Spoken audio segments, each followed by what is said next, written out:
أعوذ بالله من الشيطان الرجيم بسم الله الرحمن الرحيم الحمد لله رب العالمين الصلاة والسلام على أشرف الأنبياء والمرسلين سيدنا ونبينا أبي القاسم محمد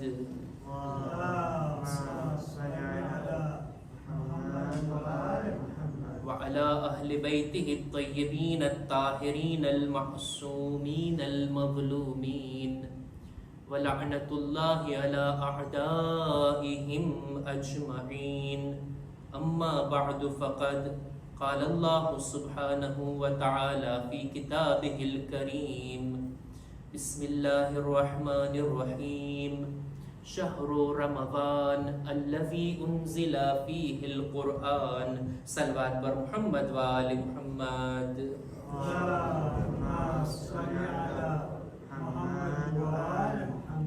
ખુદાબંદ આલમની આપેલી તૌફીકથી આપણે બધા માહે મુબારક રમઝાનના નૂરાની દિવસો અને રાતોની અંદર છીએ.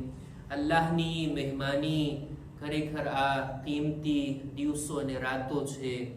આ મહિનાની એક એક ઇબાદતનો સવાબ એટલો અઝીમ છે, અનેક ગણો થઈ જાય. આમ દિવસોમાં કુરાન મજીદની તિલાવત અને રમઝાન મહિનાની અંદર કુરાન મજીદની તિલાવત જમીન આસમાનનો ફરક છે.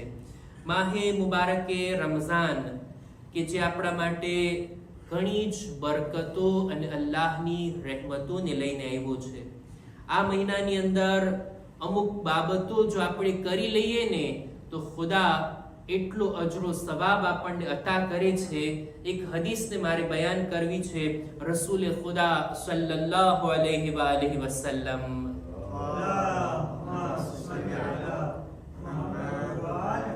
એમનાથી રિવાયત થઈ છે આ કે ઇન્ન મન તમસ્સકા ફી શહર રમઝાન બિસિત્તિ ખિસાલ ગફરલ્લાહુ લહુ ઝુનુબા. જે કોઈ પણ રમઝાન મહિનાની અંદર 6 કામોને કરી લે, 6 બાબતોને પોતાની જિંદગીમાં અપનાવી લે, ખુદા એના બધા ગુનાહોને માફ કરી દે છે. સૌથી પહેલું અન યહફઝ દીનહુ, એવું કામ કરે કે પોતાના દીનની હિફાજત થાય, પોતાના દીનને બચાવીને રાખે આ રમઝાન મહિનામાં. વયસૂના નફસહુ, પોતાના નફ્સને ગુનાહોથી મહેફૂઝ રાખે. વયસિલા રહિમહુ, ત્રીજું કામ સિલે રહેમ કરે, પોતાના સગા વાલાઓની સાથે સંબંધને જોડે. વલા યુઝી જારહુ, આ રમઝાન મહિનામાં પોતાના પાડોશીને અઝિયત ના પહોંચાડે, તકલીફ ના પહોંચાડે. યરઆ ઇખવાના, પોતાના મુમિન ભાઈઓનો પણ ખ્યાલ રાખે, એમની પણ રિઆયત કરે, એમની મુશ્કેલીઓને દૂર કરે, એમને જરૂરત હોય તો જરૂરતને પૂરી કરે, એમની મદદ કરે. કંઈ પણ એમનો ખ્યાલ રાખે, એનાથી ગાફિલ ના રહે.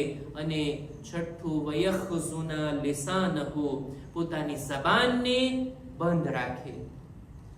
આયો શબ્દની અંદર રસૂલ ઉપયોગમાં લીધા છે કે ખજાના, જેને આપણે કહીએ ખજાનો, આપણા ઘરમાં કિંમતી ચીજો હોય, સોના ચાંદી કે પૈસા હોય, ખજાનાને આપણે આપણા ઘરના દરવાજા પાસે નથી રાખતા, એને મહેફૂઝ રાખીએ છીએ, સાચવીને રાખીએ છીએ, બંધ કરીને રાખીએ છીએ, લોક મારીને રાખીએ છીએ.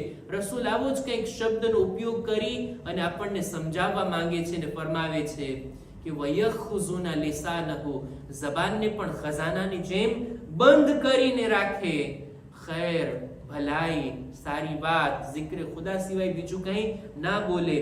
આ કામો કરવાથી ખુદા એને બક્ષી આપે છે, એના ગુનાહ માફ થઈ જાય છે. અને આ મહિનાનો રોઝો, વઅમ્મા સિયામ ફલા યઅલમુ સવાબ આમિલિહી ઇલ્લલ્લાહ, આ રોઝા કે જે આ મહિનામાં રાખવામાં આવે છે એનો સવાબ ખુદા સિવાય બીજું કોઈ નથી જાણતું કે રોઝેદારને ખુદા શું અતા કરે છે. માહે મુબારક રમઝાનની અંદર આ બધી નેકીઓને ધ્યાનમાં રાખી અને જો અંજામ આપવામાં આવે તો આ જ કામો આપણી બખ્શિશનું કારણ બનશે. ખુદા ઇન્શાઅલ્લાહ મહિનાની હુરમત જાળવવાની અને એમાં ભરપૂર નેકીઓ કરવાની આપણને નેક તૌફીક અતા ફરમાવે. આપણે આપણા મૌઝુની અંદર દાખલ થઈએ તો કુરાન મજીદમાં જે હસ્તીઓના નામ આવ્યા છે, જેમનું નામ લઈને ખુદાએ ઉલ્લેખ કર્યું છે, એ લોકોની ચર્ચા આપણે કરી રહ્યા હતા. અને ગયા દર્શની અંદર આપણે વાત કર્યા તાલૂતની. એક નૌજવાન, એક ગામડામાંથી, એક ખેડૂતનો દીકરો, પણ ખુદા તરફથી એને કોમને નજાત આપવાની આ પરવાનગી મળે છે અને ખુદા એની પસંદગી કરે છે. તાલૂતનો વાક્ય આપણે બયાન કર્યા અને એ વાક્યાથી, એમની જિંદગીથી, એ હસ્તીથી આપણે શું આપણા જીવનમાં લેવાનું છે એને પણ આપણે બયાન કર્યા. અને દેખીતી વાત છે, જ્યાં તાલૂતનો જિક્ર થાય તો એના મુકાબલામાં જે હતો જાલૂત, એની પણ વાત આવે ને. એનું પણ નામ ખુદાએ કુરાનમાં લીધું છે, પણ નેગેટિવ શખ્સિયતમાં, બુરા લોકોની ઓળખાણ કરાવતું હોય એની અંદર ખુદાએ એનું નામ લીધું છે. કુરાન મજીદમાં સૂરે બકરાની 250મી આયત, વલમ્મા બરઝુ લિજાલૂત વજુનૂદિહ, જ્યારે પણ તાલૂતના લોકો આવે છે જાલૂતના મુકાબલામાં, ત્યારે એ લોકો એક દુઆ કર્યા. એ દુઆને પણ ખુદા આ આયતની અંદર બયાન કરે છે. જો તાલૂત એક એવો જાલિમ બાદશાહ હતો, ફિલિસ્તીનની અંદર એની હુકુમત હતી, આ કાફિર હતો અને એવો જાલિમ હતો, બની ઇસ્રાએલ ઉપર એને એટલા જુલ્મ કર્યા છે કે બની ઇસ્રાએલના મર્દોને એ કત્લ કરી નાખતો અને બુઢા લોકો, બાળકો, બૈરાઓ, એ બધાને એમની જમીનમાંથી બહાર કાઢી અને એમની જમીન ઉપર એમણે કબજો કરી લીધો હતો. આ છે જાલૂત. અને જાલૂતના કામો ઘણા જ અજીબ છે. એવી રીતના લોકોને પરેશાન કરતો, એવી રીતના લોકો પર એને જુલ્મ કર્યા છે કે એના બારામાં મળે છે કે એટલો ફસાદ દુનિયાની અંદર એને ફેલાવ્યો કે ખુદા કુરાનમાં કહે છે, વલૌલા દફઉલ્લાહિન નાસ બઅદહુમ બિબઅદિન લફસદતિલ અર્દ. ખુદા અમુક લોકો વડે અમુક લોકોના ફસાદને જો ન અટકાવે ને તો આ જમીન ફસાદથી ફેલાઈ જાત. આ જાલૂત ઈ છે કે જેણે દુનિયાની અંદર એટલો ફસાદ ફેલાવ્યો હતો. અને એના મુકાબલામાં જનાબે તાલૂત પોતાનું લશ્કર લઈને જાય છે. હવે જો જાલૂતનું લશ્કર 8000નું, આટલો મોટો બાદશાહ કે એને પોતાનો રોબ જમાવ્યો હતો બની ઇસ્રાએલની ઉપર. અને આપણે ગઈકાલે અર્થ કર્યા ને, બની ઇસ્રાએલ આવીને નબી પાસેથી માંગણી કરે છે કે અમને લીડર, એક સરદાર આપો, જેની છત્ર છાયા હેઠળ, એના ફરમાન હેઠળ અમે જઈએ અને જાલૂતનો મુકાબલો કરીએ. એવો જાલિમ બાદશાહ કે એના મુકાબલા માટે નબીથી માંગણી કર્યા. અને નબી ખુદાના હુકમથી તાલૂતને મુઅય્યન કર્યા. અને તાલૂત પણ જાય છે લશ્કરને લઈને. અને તાલૂત પણ જાણે છે કે આવા જાલિમ બાદશાહનો મુકાબલો, આવા કુદરતમંદ તાકાતવર બાદશાહનો મુકાબલો એમને શક્ય નથી જ્યાં સુધી પાકા મજબૂત ઈરાદા વાળા લોકો એની સાથે ના હોય. જનાબે તાલૂતે પોતાના લશ્કરને ફિલ્ટર કરવાનું શરૂ કર્યું. જેટલા લોકો જંગ માટે તૈયાર હતા બધાને નથી લઈ ગયા. સૌથી પહેલા તો નબી પાસે આ લોકો આવ્યા હતા ને કે નબી ખુદા, અમારા માટે એક અમીર, એક લીડર, એક લશ્કરના સરદારને નક્કી કરો.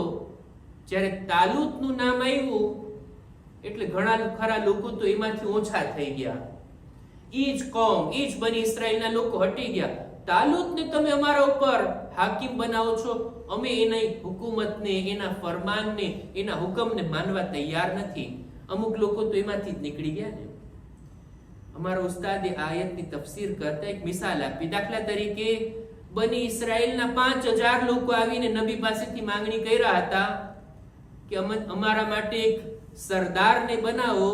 તાલૂતનું નામ આવ્યું, જોયા કે આ તો મશહૂર શખ્સિયત નથી, ગામડાનો માણસ છે, એની પાસે પૈસો નથી, અમારામાંથી કોઈને બનાવવા થાય ને. જ્યારે આ લોકો તાલૂતને જોયા એટલેમાંથી 5000 માંથી લગભગ 2000 તો પેલા જ નીકળી ગયા. બચ્યા કેટલા? 3000. આ 3000 ને પણ લઈને જ્યારે જાય છે ત્યારે રસ્તાની અંદર એક આઝમાઈશ થઈને કે પાણીની નહેર આવે છે, એમાંથી અમુક લોકોને જે થોડુંક જ પીસે ને એને જ આગળ જવાનું છે, આમાંથી જે સૈરાબ થયા એ લોકો નહીં જાય. આપણે ગઈકાલે આ વાતને બયાન કર્યા, મારે વાતને ઝડપથી આગળ વધારવી છે. જ્યારે પાણીના આ નહેરના ઇમ્તિહાનમાંથી પણ લોકોને પસાર કર્યા તો લગભગ 2000 જેટલા એટલા હતા કે એ લોકો સૈરાબ થયા, પાણી ભરપૂર પીધા અને એ લોકો તાલુતના લશ્કરમાંથી દેખીતી વાત છે નીકળી ગયા. 1000 નું લશ્કર લઈને તાલુત જાય છે. આ દાખલો છે, 1000. આ સંખ્યા, આ શિફ્ર, આ આંકડો તમને કિતાબમાં નહીં મળે, મિસાલ આપવા માટે અર્થ કરું છું. 1000 નું લશ્કર લઈને જ્યારે ગયા, તાલુતનું લશ્કર 1000 સામે જાલૂતનું લશ્કર 8000 નું, અને એમાંય જાલૂત દરમિયાનમાં આવીને પોતાના બુલંદ અવાજથી લલકારે છે. જ્યારે પોતાના લશ્કરની તાકાતને જ્યારે બતાવે છે, એટલે આ 1000 નું લશ્કર પણ જે સાથે હતું ને એમાં અમુક લોકો ઢીલા પડી ગયા. હે તાલુત, તમે આ ક્યાં અમને લઈને આવ્યા? આવડા મોટા લશ્કરની સામે લડવાની અમને ક્યાં હિંમત છે? અમુક લોકો ઓછા થઈ ગયા, એમાંથી ઓછા થઈ ગયા. માની લો કે અડધા ચાલ્યા ગયા, 500 નું જ લશ્કર બાકી છે 8000 ના લશ્કરની સામે. પણ આ 500 એવા હતા કે જે ખાલિસ હતા, મજબૂત ઇરાદા વાળા હતા, તાલુતની વાત માનવા વાળા હતા. એવા જ લોકોના જરિયાથી જાલૂત હલાક થાય છે, એનું લશ્કર હારે છે. મારો કહેવાનો મતલબ આ છે, આપણે ચર્ચા કરવી છે આજે જાલૂતની, જે સામેવાળો તાકાતવર બાદશાહ, જાલિમ બાદશાહ કે પૂરી કૌમને આટલા હેરાન અને પરેશાન કર્યા છે વર્ષો સુધી. આવા તાકાતવર બાદશાહને એના મુકાબલામાં અમુક લોકો, થોડા લોકો, કુરાનમાં છે ને કલીલ, બહુ ઓછા લોકો જે તાલુતનો સાથ આપ્યા, એ આવે છે મુકાબલો કરવા માટે. અને એની અંદર પણ દાઉદ નામનો નૌજવાન કે જે પથ્થર મારે છે, જેના માથા ઉપર લાગે છે અને એનું માથું ફાટી જાય છે ને ત્યાં જ ઈ જાલૂત હલાક થઈ જાય છે. તાલુતના લશ્કરમાં જ્યાં દાઉદ છે ને, એ જ દાઉદ પૈગંબર છે જેમના ઉપર ઝબૂર નાઝિલ થઈ હતી. આ જ જનાબે દાઉદ નૌજવાનીની અંદર આટલી તાકાતની સાથે તાલુતના લશ્કરમાં રહી અને એમના હાથે આ જાલૂત હલાક થાય છે. અમુક હદીસમાં એ પણ મેં વાંચ્યું કિતાબમાં કે જનાબે દાઉદે તો એક પથ્થર એવો માર્યો કે જે જાલૂતના સીનામાં આ બાજુથી જઈને ઓલી બાજુથી નીકળી ગયો, બરાબર ગોળીની માફક વીંધી નાખે છે જાલૂતને. અને જાલૂત આ રીતના હલાક થાય છે. જંગ તો એટલી ના થઈ કે સિપાહીઓ સામસામા ટકરાય અને આ બાજુના સિપાહીઓ મરે ને ત્યાંના મરે, એ બહુ ઓછું બન્યું. પણ આ જાલૂતનું મરવું સામે વાળા આટલા જોરાતા લશ્કરના હૌસલા તૂટી જાય છે અને આખું લશ્કર વેર વિખેર થઈ જાય છે અને આ કૌમને, બની ઇસ્રાએલને નજાત મળે છે આ જાલિમથી. જો કુરાન મજીદમાં ખુદાવંદ આલમે આ વાક્યને બયાન કર્યો, જાલૂતનું નામ લઈ ઇબરત માટે એના વાક્યને પણ વર્ણનમાં લાવ્યો. ખુદા બતાવવા માંગે છે કે દુનિયામાં કોઈને પોતાની તાકાતનું અભિમાન હોય ને, પોતાની તાકાત અને કુદરત, પોતાની સત્તા, પોતાના પાવર, એનો જે ગુરૂર હોય ને, ખુદા એને નાના અને હલકા લોકોથી, હલકા હથિયારથી ઈ જાલિમને હલાક કરે છે. જનાબે દાઉદ ત્યારે એક નૌજવાન તરીકે હતા અને હથિયાર પણ કઈ મજબૂત ને, એક હલકું હથિયાર, એક પથ્થર, એનાથી આટલા મોટા જાલિમને હલાક કરી નાખે છે. આ ખુદાની કુદરત છે. અબ્રહા જેવો જાલિમ હાથીનું લશ્કર લઈને આવે ને, ખુદા એના મુકાબલામાં અબાબીલ નામના પરિંદાને મોકલે છે. એ પણ પથ્થરના નાના નાના કાંકરાથી આ હાથી ઉપર આવેલા લશ્કરને હલાક કરી નાખે છે. નમરૂદ જેવો બાદશાહ, એની હુકુમત, એની તાકાત, એના ખુદા હોવાના દાવા એક મચ્છરથી ખુદા આ જાલિમને નાબૂદ કરી નાખે છે. ખુદા જ્યારે ઝાલિમોને નાબૂદ કરે છે ને ત્યારે એના કરતાંય મોટી તાકાતને નથી વાપરતો. ખુદા નાની મખલૂકથી, નાની ચીજથી આ ઝાલિમોના ગુરૂર અને અભિમાનને તોડે છે. આ જ પાણી કે જે હયાતનું કારણ બને છે, જે આપણી જિંદગીના માટે જરૂર છે, એ જ પાણીથી ફિરഔનને ડૂબાડીને હલાક કરી નાખે છે. મોટા મોટા કુદરતમંદ લોકો ખુદા આ જ રીતના એમને નાબૂદ કરે છે. કોઈ પણ આ ઇબરતને જોઈ કોઈ પણ મોટા મોટા કુદરતમંદ અને તાકાતવર લોકોને પોતાના કુદરતનું અભિમાન ન રાખવું જોઈએ. ખુદા જો એમને નાબૂદ કરવા ચાહે ને તો નાના લશ્કરથી પણ એને નિસ્તો નાબૂદ કરી શકે છે. કમ મિન ફિઅતિન કલીલતિન ગલબત ફિઅતન કસીરા. કુરાન મજીદની આયત. ક્યારેક એવું બને કે લશ્કર એક સરખા ના હોય, ઇક્વલ ના હોય, કે બંને બાજુ કુદરત અને તાકાત હોય, બંને બાજુ હથિયાર અને પહેલવાનો હોય. ક્યારેક લશ્કર નાનું હોય, એ નાનું લશ્કર ફતેહ મેળવી લે છે અને સામે વાળું હલાક થઈ જાય છે. જંગે બદ્રમાં પણ આવું જ કંઈક જોવા મળ્યું હતું ને.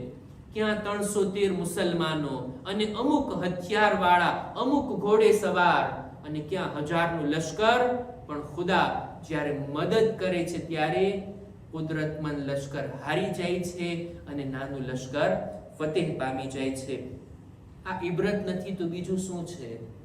દુનિયાના હાલાતને જ્યારે આપણે જોઈએ કે પોતાને કુદરતમંદ ગણતા હોય અને સામે દેખાવમાં કમજોર લાગતા હોય, પણ જો ઈમાનની તાકાત અને ખુદાની મદદ હોય તો કોઈ પણ સુપર પાવર નથી રહેતું. ખુદા ઇન્શાઅલ્લાહ દરેક મુમિનીન મુમિનાતને ખુદા ઉપર ઈમાન રાખવાની નેક તૌફીક અતા ફરમાવે અને ખુદાવંદ આલમ આ રમઝાન મહિનાની અંદર ઝાલિમોને નીસ્તો નાબૂદ ફરમાવે. દર્સને આપણે અહીંયા જ પૂરો કરતા અહેકામ અને મસાઇલના એક બે મસલાઓને બયાન કરી અને વાતને પૂરી કરું છું. ઇન્શાઅલ્લાહ આવતીકાલે આપણે કુરાન મજીદની એક નવી શખ્સિયત અને એક નવા દાખલા તરીકે જેનું નામ કુરાનમાં zikr થયું હોય એવી આયતોને આપણે ચર્ચામાં લાવશું અને એ હસ્તીના બારામાં આપણે ચર્ચા કરશું. અહેકામ અને મસાઇલની અંદર ગઈકાલે જે સવાલ પૂછાણો હતો અને એ મસલો આજે બયાન કરવાનો મારો મકસદ હતો કે રોઝાની હાલતમાં બદનમાં ઇન્જેક્શન મારવું, ઇન્સ્યુલિન લેવી કે પછી બોટલ ચડાવવી, આ બધાનો હુકમ શું છે રોઝાની હાલતમાં? તો એના માટે અયતુલ્લાહ સિસ્તાની પોતે લખે છે પોતાની કિતાબમાં કે રોઝામાં ઇન્જેક્શન મારવાથી રોઝાને કંઈ ફરક પડતો નથી. જરૂર પડે ને બોટલ પણ ચડાવવી પડે તો પણ રોઝાને કંઈ ફરક પડતો નથી. તમે કહેશો કે ઇન્જેક્શનમાં તો તાકાત હોય, વિટામિનના હોય, અથવા તો શુગરનો જે બાટલો હોય કે ઇન્સાનના બદનમાં કુવત અને તાકાત આપે એ બાટલો હોય તો પણ કંઈ વાંધો નથી. તાકાતની દવા હોય ઇન્જેક્શનની અંદર કે બોટલમાં તો પણ કંઈ વાંધો નથી. એ સિવાય આંખની અંદર કે કાનની અંદર ટીપા નાખવા રોઝાની હાલતમાં એમાં પણ કંઈ વાંધો નથી. ક્યારેક તો ટીપા એટલા સ્ટ્રોંગ હોય કે આંખમાં કે કાનમાં નાખવો એનો અસર, એનો સ્વાદ ગળા સુધી પહોંચે તો પણ રોઝાને કંઈ વાંધો નથી આવતો. હા, નાકની અંદર જો કંઈ ટીપા કે કોઈ ચીજ નાખવામાં આવે અને દેખીતી વાત છે નાકનું કનેક્શન સીધું ગળા સાથે હોય, ગળાની અંદર જો ઉતરે તો પછી આપણો રોઝો બાતિલ થાય છે. પણ નાકમાં જરાક જ નાખવામાં આવે કે જે ગળા સુધી અંદર ના ઉતરે તો પછી કઈ રોઝાને અસર નથી થતો. અને એક વાત જે પૂછવામાં આવી હતી કે રોઝાની હાલતમાં ક્યારેક નાકમાંથી ખૂન નીકળે અને ક્યારેક એ ખૂન ગળામાં પહોંચી જાય, એનું શું હુકમ છે? સામાન્ય રીતે નાકમાંથી જો ખૂન આવતું હોય તો આપણે સરને ઝુકાવી લેતા હોય કે જેથી લોહી ચડે નહીં, નાકની અંદર બહાર નીકળી જાય. અથવા તો આપણે સૂઈ જતા હોય, પડખું ફરી જતા હોય કે એ રીતના કે આપણું લોહી અટકી જાય, નાકમાં જ અથવા બહાર આવી જાય. અને જો ઇન્સાનને એમ યકીન હોય કે હમણાં હું માથું ઉઠાવીશ, માથું સીધું રાખીશ કે સૂઈ જઈશ તો મારું આ લોહી ગળા સુધી પહોંચશે અને અંદર ઉતરશે, તો આ રીતના માથું ઉઠાવવું જાયઝ નથી. એનાથી એનો રોઝો બાતિલ થઈ જશે. પણ આમ જ નાકમાં ખૂન આવે અને ઇન્સાન માથાને ઝુકાવીને રાખીને ખૂન બહાર આવી જાય તો એની અંદર આપણા રોઝાને કઈ ફરક નથી પડતો. ખુલાસો કહેવાનો મતલબ એ કે ગળા નીચે કઈ ના ઉતરવું જોઈએ.